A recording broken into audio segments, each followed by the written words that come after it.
Ers Online ingatkan kiamat tiba. Zodiak tentukan perlindunganmu. Pria rebahan sambil scroll video ini. Pacarku 5 tahun, Hao Xiaojian. Di hidup lalu, aku tahu Hao selingkuh DG kembaranku. Aku tangkap mereka main di ranjang. Aku banting meja dan minta putus. Dia sujud minta maaf. Aku sumpah, cuma kilaf. Kalau sakiti kau lagi, biar ku bakar atau tenggelam. Aku tepis tangannya, Bailian diam saja, menangis terseduh. Matanya merah, berlutut di samping Hao. 2 orang belum cukup. Hao bahkan ajak ibuku. Tolong bujuk Bailey, aku tak berani lagi. Bibi Bai, jangan ribut lagi. Siapa tak pernah salah. Aku yakin adikmu tak sengaja. Tak bisa beri mereka kesempatan. Saat itu aku bodoh dan memaafkan. Setelah kiamat panas datang, pasangan brengsek itu pamer cinta, memukuliku masih kurang, mereka paksa aku cari bahan. Bahkan ibuku diam, air yang kubawa dipakai Bailian keramas. Akhirnya aku kena headstroke, mati di depan rumah tanpa peduli. Saat buka mata lagi, aku di ranjang rumah. 7 hari sebelum kiamat panas, Hao masih rebahan scroll video. Tangannya usil di paha Bailian. Menurut urutan hidup lalu, malam ini aku akan tangkap mereka di ranjang, tapi kini pura-pura buta. Sudah lahir ulang. Siapa mau rebut pria lagi? Baru awal Juni, AC sudah siaga 14 jam. Rumah 100 meter dihuni 4 orang. Aku, ibu, Hao, Bailian.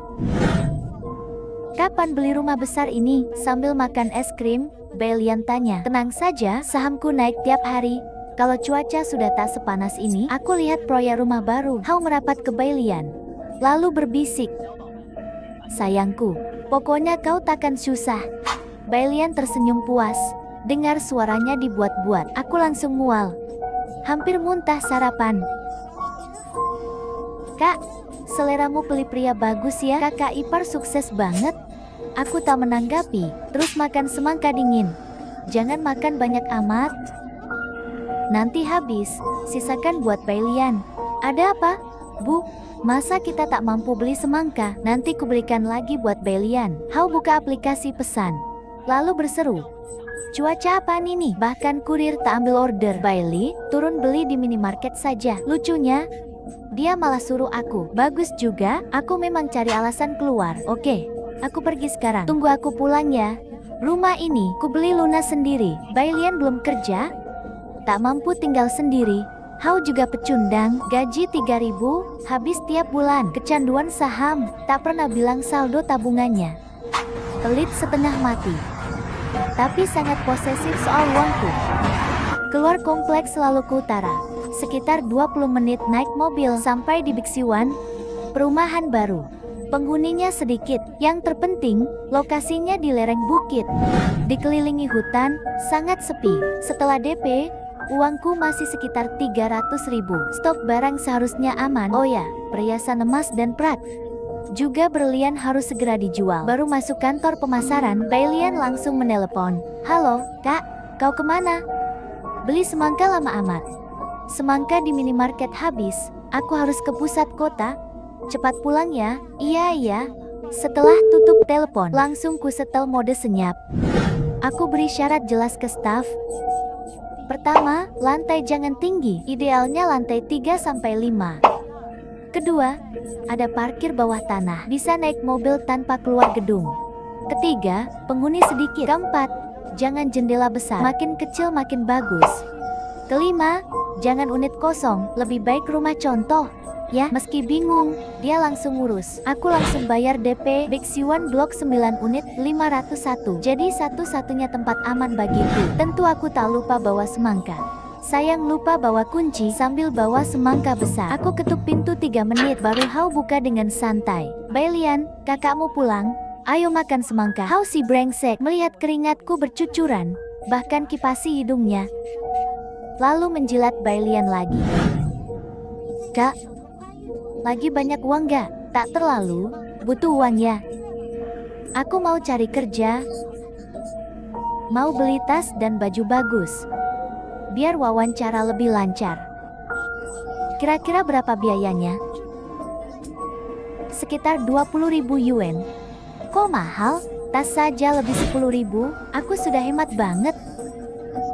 Bailian manja ke ibu. Ibuku paling luluh soal itu. Masa tak bisa nabung 20.000? Adikmu secantik ini harus tampil layak dong. 20.000 bisa beli banyak stok. Mana bisa ku beri dia? Tapi uangku masih di ban sayang. Pinjam dulu dari Haus saja. Nanti ku ganti ke dia. Suaraku sengaja keras, biar Hao dengar. Baiklah. Potong dari uang nikahmu. Bailian tak menyangka, dia langsung girang. Lari menghampiri Hao. Aku cuma terlalu senang. Jangan tersinggung ya. Haha, tentu tidak. Hitung mundur kiamat.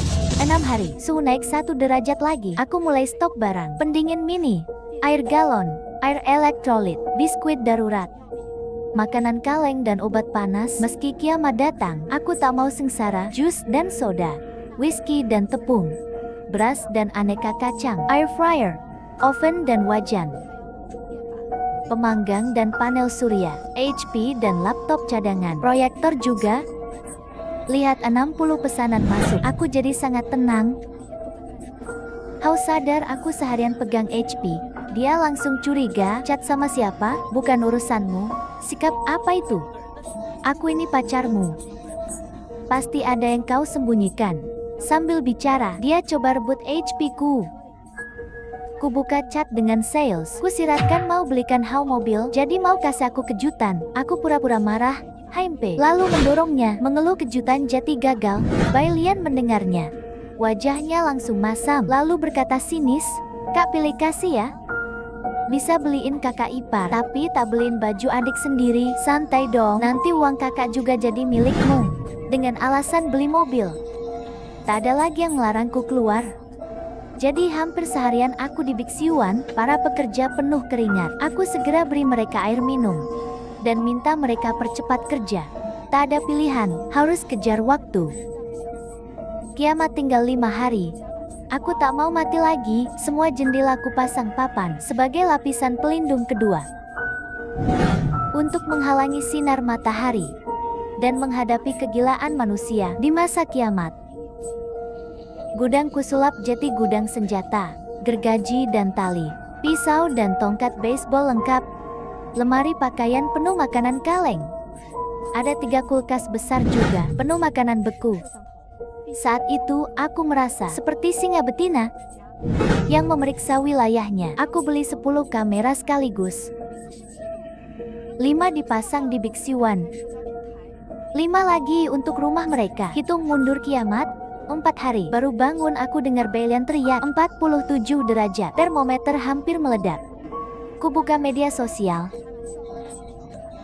Postingan teratas berjudul, "Gelombang panas global terus berlanjut. Apa kiamat akan datang?" Kolom komentar sangat ramai. Netizen bahas soal stok barang. Aku pura-pura tak berdaya. Sebelum pergi, aku pasang alat rekam mini di bawah nakas. Firasatku bilang, bakal ada sesuatu di rumah saat aku pergi.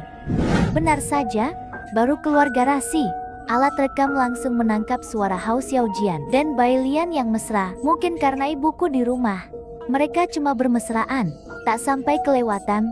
Sayang, masa kiamat beneran bakal datang? Kalau iya, kan masih ada kakakmu. Dia banyak duit, beli stok gampang. Iya juga ya. Aku malah mau liburan ke pantai nanti. Cuaca sepanas ini bikin malas. Lihatlah pacar pilihanku sendiri. Aku beli 5 galon air, 5 bungkus pencahar, 1 lawan 1. Setelah ku bawa pulang, aku cegah Hao Xiaojian yang mau minum. Ngapain buru-buru? Bukannya masih ada air? Minum saja saat kiamat tiba. Hitung mundur 2 hari, suhu turun. Orang-orang malah menertawakan peringatanku. Dulu aku juga tertipu pendinginan sementara ini. Melihat tingkah 3 orang itu sekarang, rasanya seperti komedi. Bailian mengeluarkan, bikin yang baru datang. "Kak, menurutmu yang mana cocok buat liburan? Tubuhmu bagus, pakai apa saja cantik." Bailian mendapat jawaban yang diinginkan. Ibuku memandang Bailian kagum. Sambil makan kuaci menyuruhku diet. Aku bilang, "Lihat adikmu itu, kamu sebentar lagi menikah." Tapi tak tahu jaga bentuk badan. Aku cuma masuk telinga kiri. Hitung mundur 1 hari, suhu turun lagi. Setelah lama dipanggang udara panas, sekarang malah terasa sejuk sekali. Aku bilang ada tugas dinas mendadak. Sekitar seminggu baru pulang. Hao Xiaojian malah senang aku pergi. Langsung girang dengar kabar itu. Dali bereskan koper, aku bawa barang penting lain. Lalu cuti sebulan dari kantor. Siang itu aku pindah ke Big Siwen. Kalau tak ada masalah, aku tak akan keluar dulu. Malam itu, aku siapkan makan besar. Lalu tampilkan CCTV ke TV. Hitung mundur 3 jam, pertunjukan dimulai. Baru lewat jam 12, suhu naik 10 derajat, mencapai 40 derajat. Aku tak begadang, AC kunyalakan maksimal. Lalu tidur lelap. Saat bangun, pesan di ponsel muncul bertubi-tubi. Suhu sudah 48 derajat. Bailey, kamu sudah sampaikan? Di sana juga sepanas ini. Iya, kayaknya seluruh dunia begini. Sambil balas asal. Aku lihat mereka di TV. Bailian mendekati air galon. Lalu menuang 3 gelas. Tapi belum 10 menit, mereka sudah rebutan toilet. Hao Xiaojian, belum selesai. Cepat dong, sial. Dia begini, tunggu saja. Pasangan kiamat memang lucu. Saat bahaya, semua pikir diri sendiri. Ibuku berteriak kesal. Sudah ku bilang, buah di kulkas. Jangan disimpan lama, harus cepat dimakan. Sekarang lihat. Semua diara. Menyebalkan sekali. Entah kemana kakakku pergi menikmati hidup. Kenapa dia tak perlu menderita begini? Aku langsung kaget saat terdengar ketukan pintu. Di CCTV jelas terlihat mereka bertiga. Tak ada yang keluar rumah. Aku tak buka pintu, hanya mengintip lewat lubang pintu. Yang datang pria parubaya. Halo, saya dari pengelola. Akhir-akhir ini sangat panas. Kami sarankan jangan keluar. Kalau perlu bantuan, silakan hubungi kami.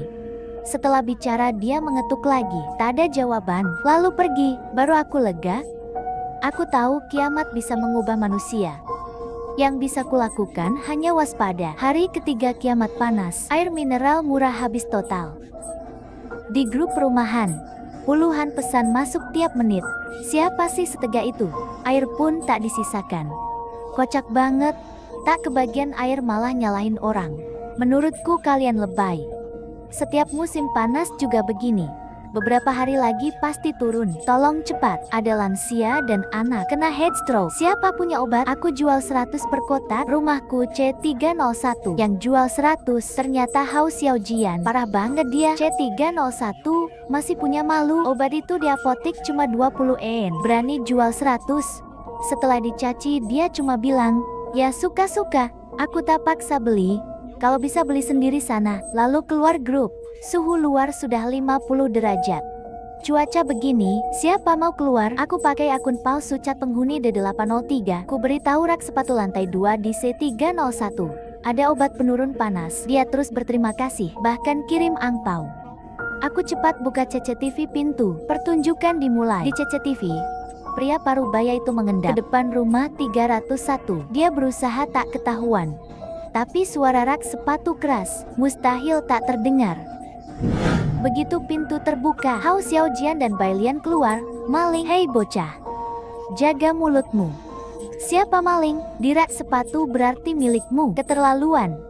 Di rak sepatu rumahku ya barangku. Barusan kau bilang 100 per kotak. Kenapa malah ditaruh di luar? Dasar pelit, maunya untung terus. Ada apa ini? Mereka bertiga bingung. Sejak kapan ada obat di rak?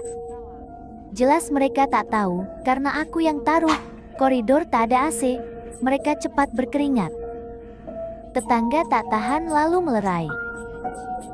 Cuaca sudah panas, kalian bikin makin kesal.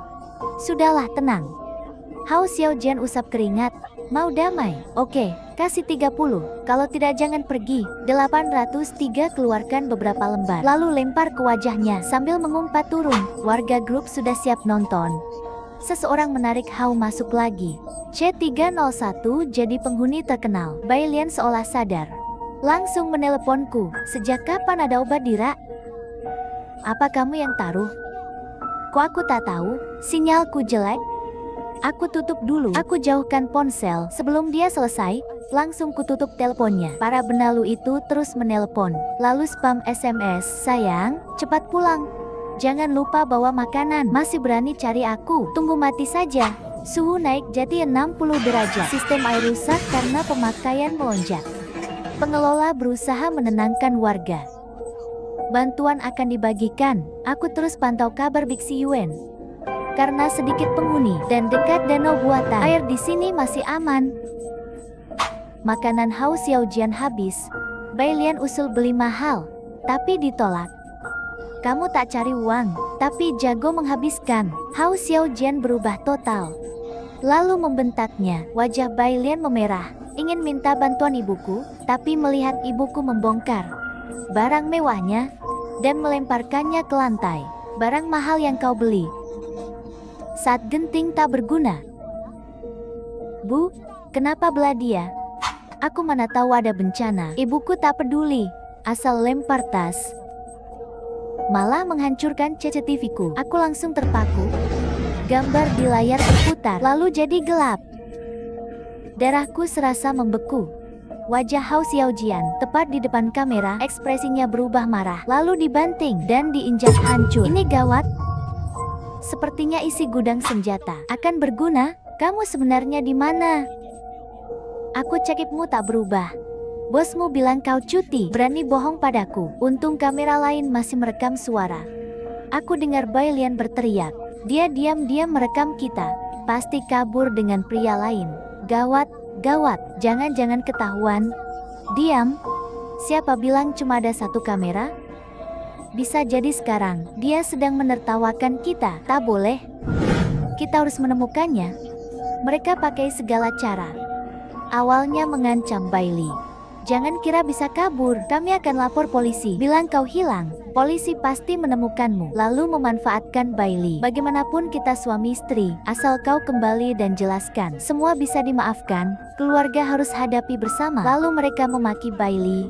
Saat bencana datang, kau malah kabur dengan orang lain. Kau pasti masuk neraka. Kami membesarkanmu bertahun-tahun.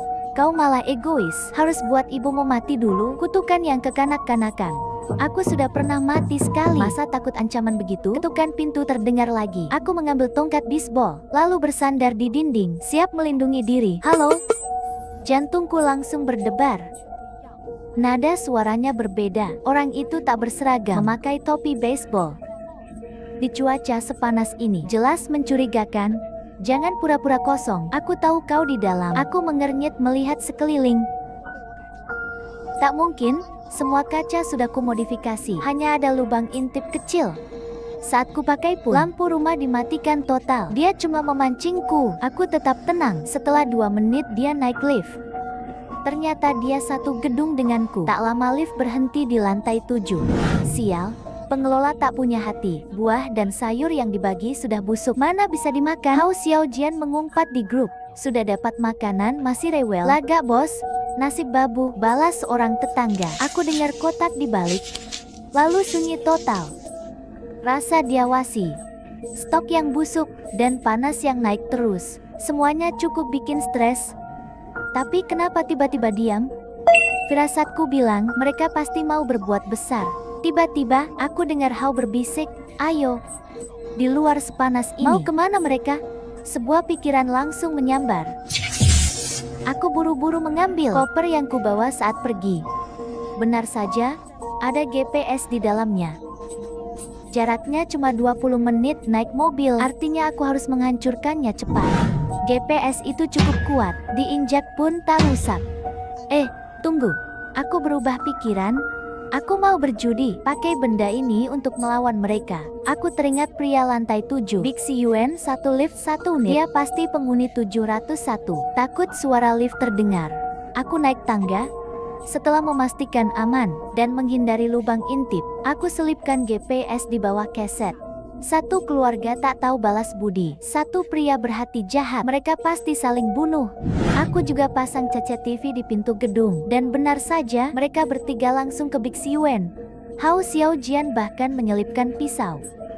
Aku buru-buru ke lubang intip, menatap indikator lift. Lantai 1,2, 3,7 saling terhubung. Aku cukup membuka pintu sedikit untuk dengar keributan di atas. Bailey, keluar sekarang.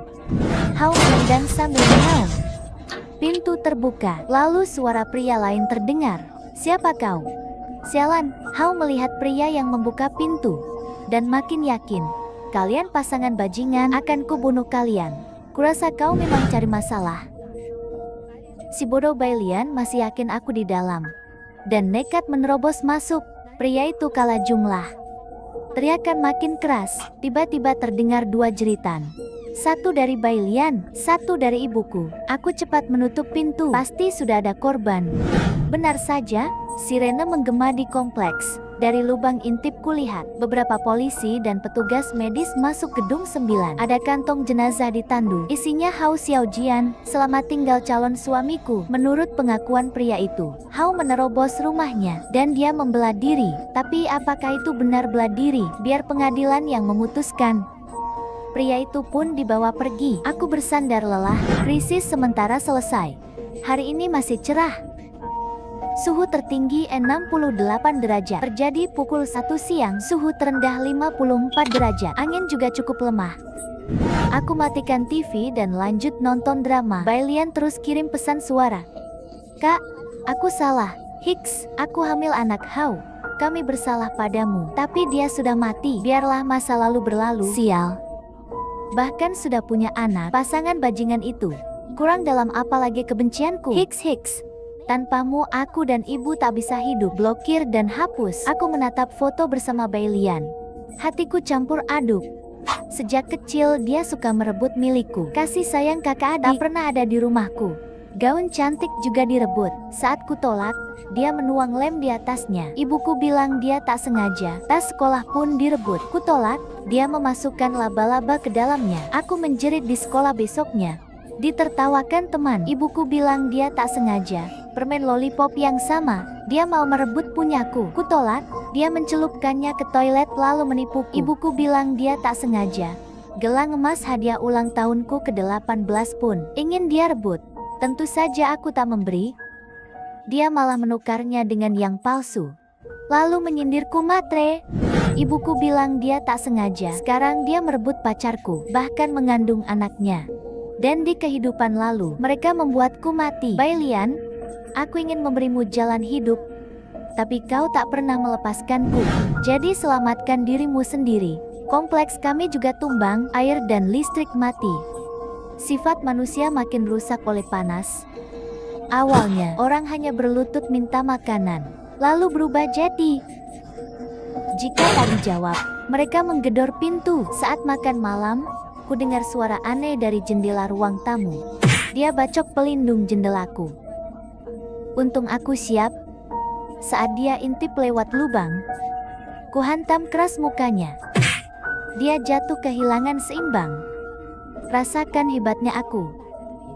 Ibu dan Bailian hilang kabar. Tak hubungiku lagi.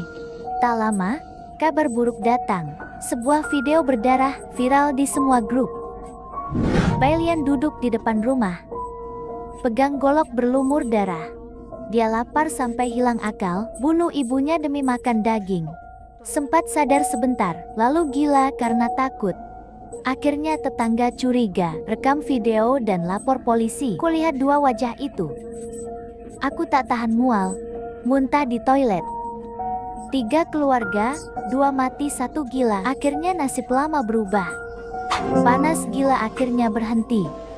Suhu kota tetap 73 derajat. Aku di rumah, kembali ke hobi lama. Lukis, masak, gym. Hari 147, semua normal. Hari 148 suhu cuma 20. Pemulihan berjalan cepat. Akhirnya aku bisa bongkar penutup jendela. Aku tetap tinggal di Bexiwan. Rumah lama ke agen. Agen senyum pahit. Kak, susah nih. Rumah ini terkenal angker. Siapa mau beli? Kalau nggak laku, biarin. Hujan deras turun. Alam hidup lagi. Aku tak pakai payung. Ku buka kedua tangan, menyambut hujan dan hidup baru.